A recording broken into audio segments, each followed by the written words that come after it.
আমরা অনেকেই জানি না তাল পিঠা বানানোর পুরনো টেকনিক হলো এটা। তবে বিভিন্ন অঞ্চলে এই টেকনিক এখনও চালু আছে। তো যাই হোক, আমি আজকে একটি ব্যাটারে দুরকম তাল পিঠা বানিয়ে দেখাবো। রেগুলার যে তালের পিঠাগুলো আমরা বানাই সেগুলো বানিয়েছি, আবার মাঝখানে নারকেলের পুর ভরে আমি এই পিঠাটা বানিয়েছি। দেখুন, ভেতরে পুর দেখা যাচ্ছে, কতটা ভালো লাগছে দেখতে। তো চলুন আর কথা না বাড়িয়ে দেখে আসা যাক আমি কিভাবে পিঠাগুলো তৈরি করলাম। প্রথমেই নিয়েছি আমি আতপ চাউলের গুঁড়া 1 কাপ, তারপরে নিয়েছি 1 কাপ ময়দা আর স্বাদমতো লবণ।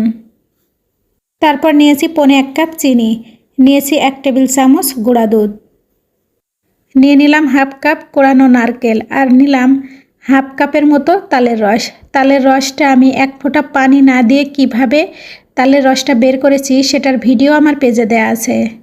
এবার সমস্ত উপকরণ হাত দিয়ে ভালো করে মেখে নিতে হবে। আমার মনে হয় এই কাজটা হাত দিয়ে করলেই বেশি ভালো হয়। যেহেতু পানি ছাড়াই আমি তালের পিউরিটা বের করেছিলাম, তাই এখানে আমার একটু পানি লাগবে। তাই তো খানিকটা পানি দিয়ে দিলাম, আর দিয়ে দিলাম 1 চামচের মতো ইস্ট। এগুলো দিয়ে আবার ভালো করে মেখে নিয়ে একটা ঢাকনা দিয়ে ঢাকা রেখে দিতে হবে 1 ঘন্টার মতো। চলে এলাম 1 ঘন্টা পর। এখন চলে যাব পরবর্তী ধাপে।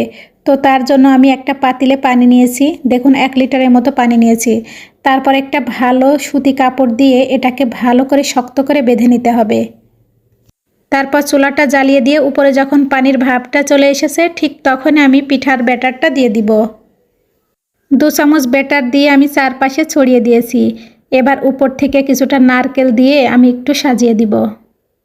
মাঝখানে কিছুটা নারকেল দিয়ে চারপাশে আবার একটু কিশমিশ দিয়ে দিলাম একটু সুন্দর দেখার জন্য। ব্যাস, আমার সাজানো হয়ে গেল। এখন একটা ঢাকনা দিয়ে রেখে দেব 20 মিনিটের জন্য। 20 মিনিট পর ফিরে আসছি।